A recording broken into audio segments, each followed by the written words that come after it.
Sistema urinário. Sistema urinário ele é formado pelos órgãos uropoéticos, ou seja, incumbidos de elaborar toda a urina que vai armazenar temporariamente até uma oportunidade de ser eliminada para seu meio exterior. A urina encontramos o ácido úrico, ureia, sódio, potássio, bicarbonato e por aí vai.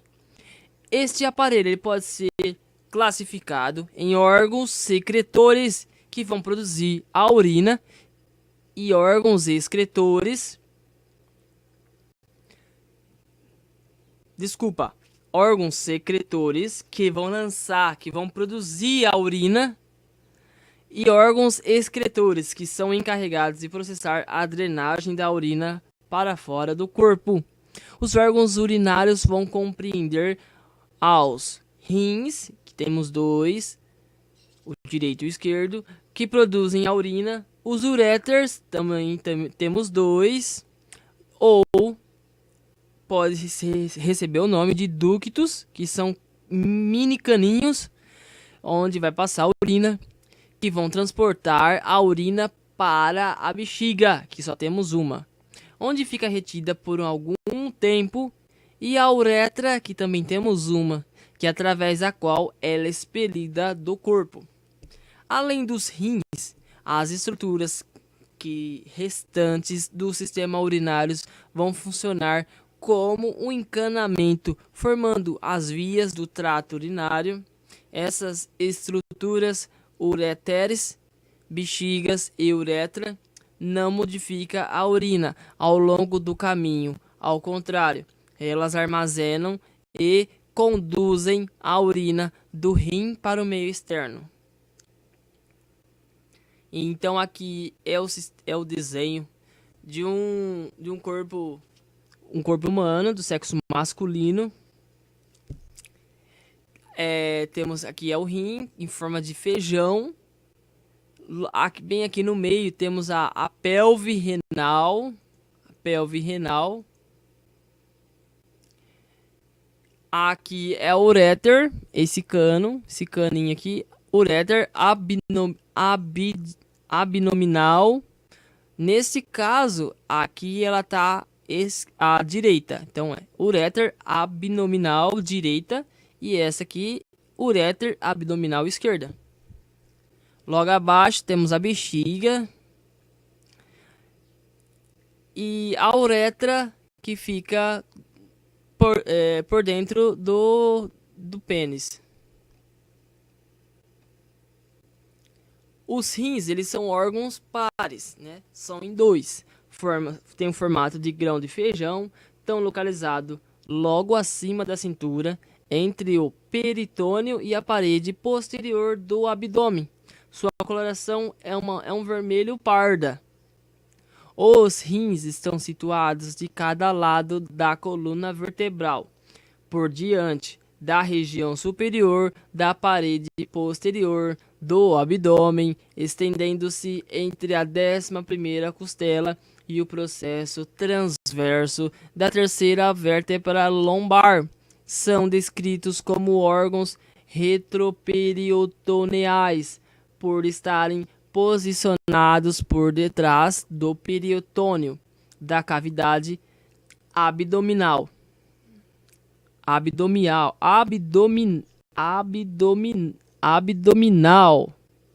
Os rins são recobertos pelo peritônio e eles são circundados por uma massa de gordura de tecido aureolar frouxo. Cada rim, ele ele tem de tamanho 11 centímetros e 25.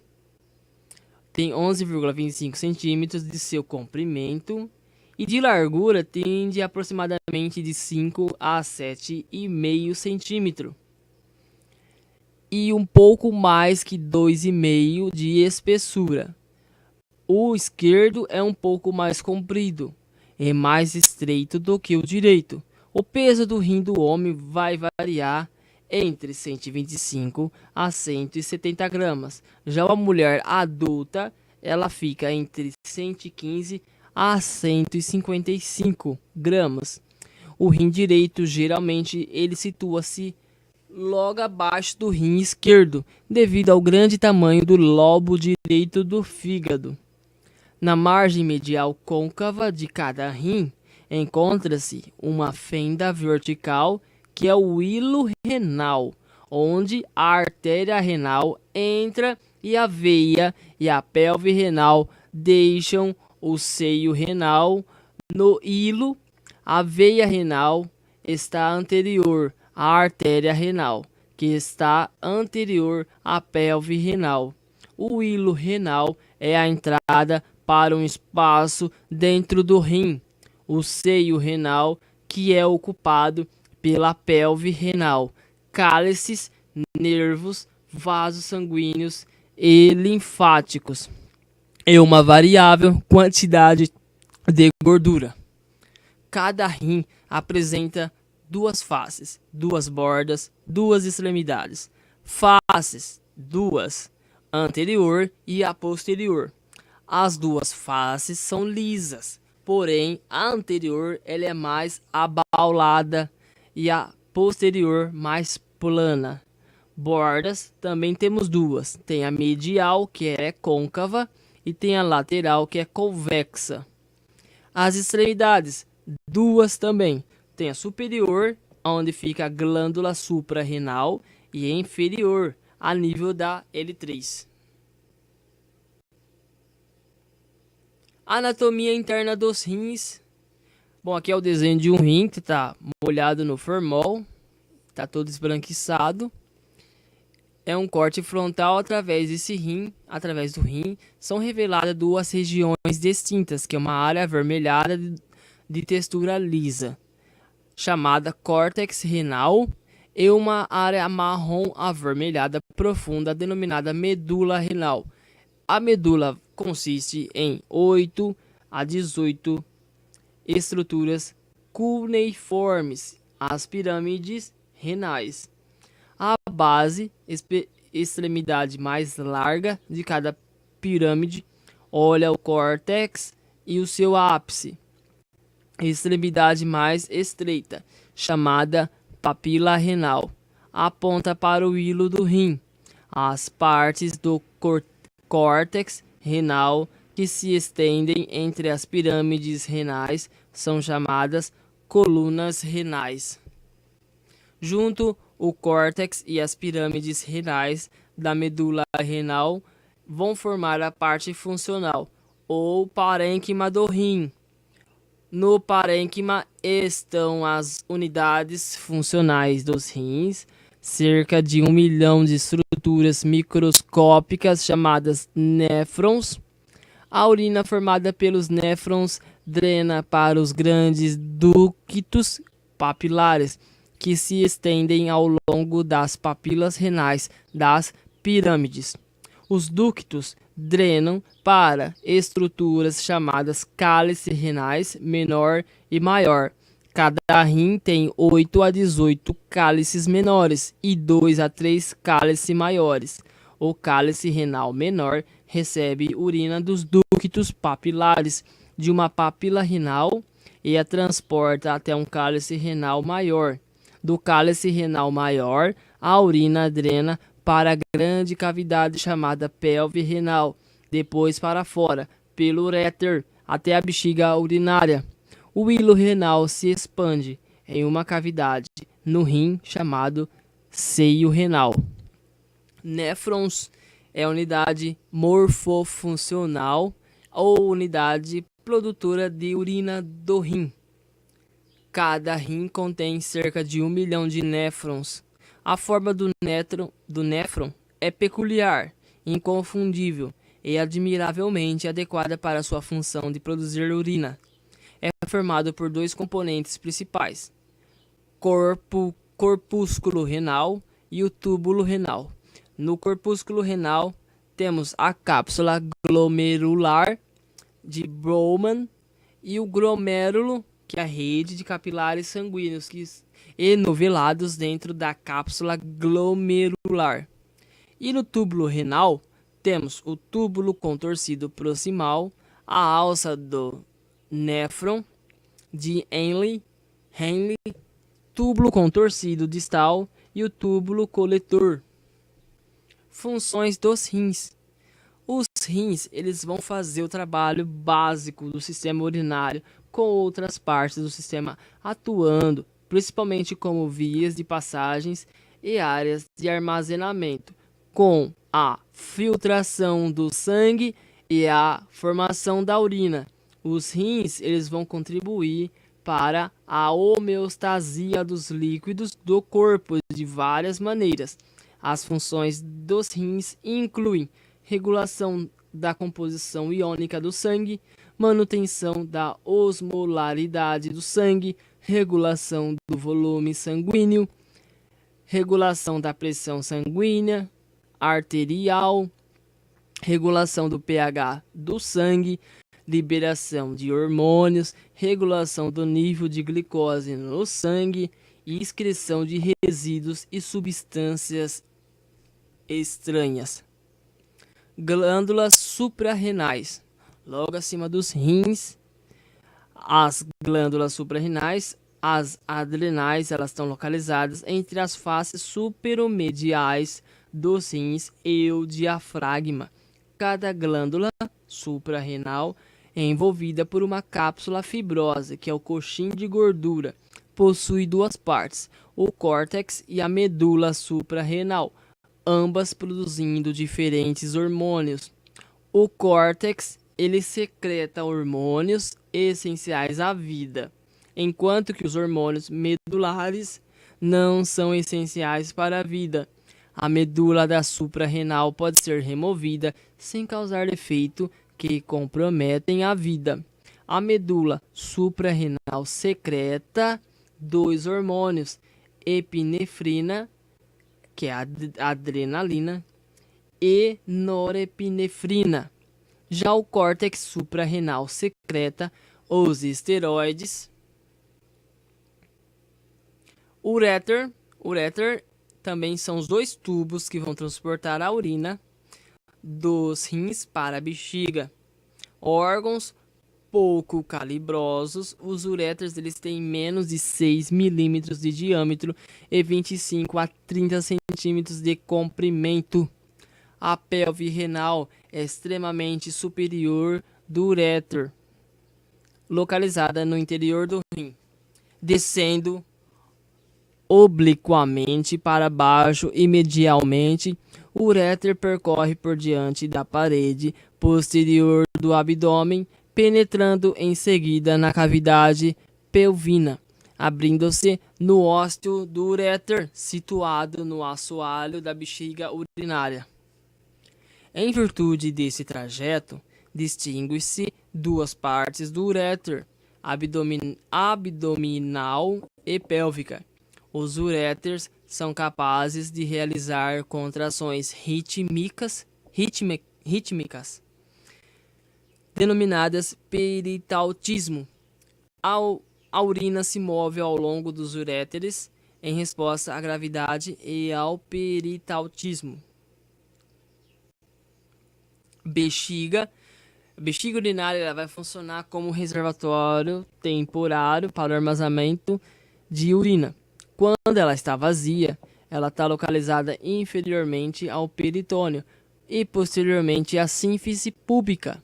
Quando cheia, ela se eleva para a cavidade abdominal. É um órgão muscular oco, elástico, que nos homens situa-se diretamente anterior ao reto e nas mulheres está à frente da vagina e abaixo do útero. Quando a bexiga está cheia, sua superfície interna fica lisa. Uma área triangular na superfície posterior da bexiga não exibe rugas. Esta área é chamada trígono da bexiga e é sempre lisa. Este trígono é limitado por 3 vértices, os pontos de entrada dos 2 uréteres e o ponto de saída da uretra. O trígono é importante clinicamente, pois as infecções tendem a persistir nesta área. A saída da bexiga urinária também o músculo esfíncter, chamada esfíncter interno, que se contrai involuntariamente, prevenindo o esvaziamento. Inferiormente ao músculo esfíncter, envolvendo a parte superior da uretra, está o esfíncter externo, que, controlado voluntariamente, permitindo a resistência à necessidade de urinar. A capacidade média da bexiga urinária é de 700 a 800 ml.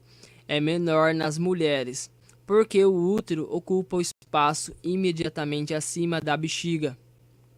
Então aqui já é o sistema reprodutor feminino.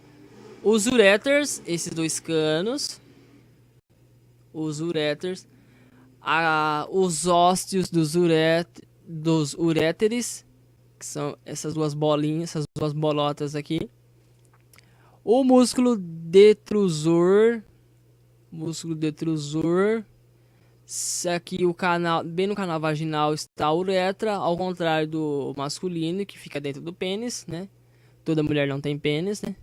Não sei as de hoje. Não sei as de hoje, desculpa. O trígono fica aqui, que forma um triângulo. Trígono, que é entre os ósteos. O trígono. Ósteo interno da uretra. Ósteo interno da uretra. O esfíncter interno da uretra involuntário. O esfíncter externo da uretra no diafragma urogenital voluntário. O osso do quadril, a pubis. E o osso externo, o ósteo externo da uretra. Finalmente, uretra, ela é um tubo que conduz a urina da bexiga para o meio externo, sendo revestida por mucosa. Contém grande quantidade de glândulas secretoras de muco. A uretra se abre para o exterior através do ósseo externo da uretra. A uretra é diferente entre os dois sexos. Uretra masculina. A uretra masculina estende-se do orifício uretral interno na bexiga urinária até o orifício uretral externa na extremidade do pênis. Apresenta dupla curvatura no estado comum de relaxamento do pênis. É dividida em 3 porções: prostática, membranácea, esponjosas, cujas estruturas e relações são essencialmente diferentes. Na uretra masculina existe uma abertura diminuta em forma de fenda, um ducto ejaculatório. Uretra feminina é um canal membranoso estreito, estendendo-se da bexiga ao orifício externo do vestíbulo.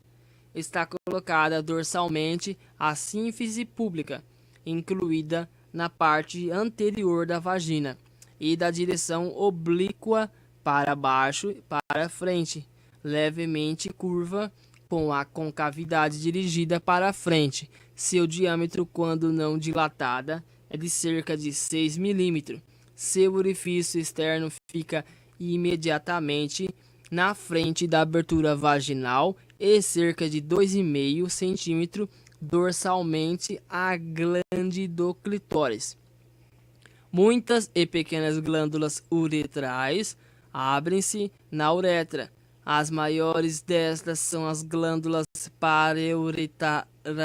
parauretrais, cujos caninhos, os ductos, eles desembocam exatamente dentro do ósteo uretral. As uretras masculinas e femininas, elas se diferenciam em seu trajeto. Na mulher, a uretra ela é curta, cerca de 3,8 cm, e faz a parte exclusivamente do sistema urinário. Seu ósseo interno localiza-se anterior à vagina e entre os lábios menores. Já no homem, a uretra faz parte do sistema urinário e o reprodutor, medindo cerca de 20 cm, é muito mais longa que a uretra feminina. Quando a uretra masculina deixa a bexiga, ela passa através da próstata e se estende ao longo do comprimento do pênis. Assim, a uretra masculina atua com duas finalidades: conduz a urina e o esperma.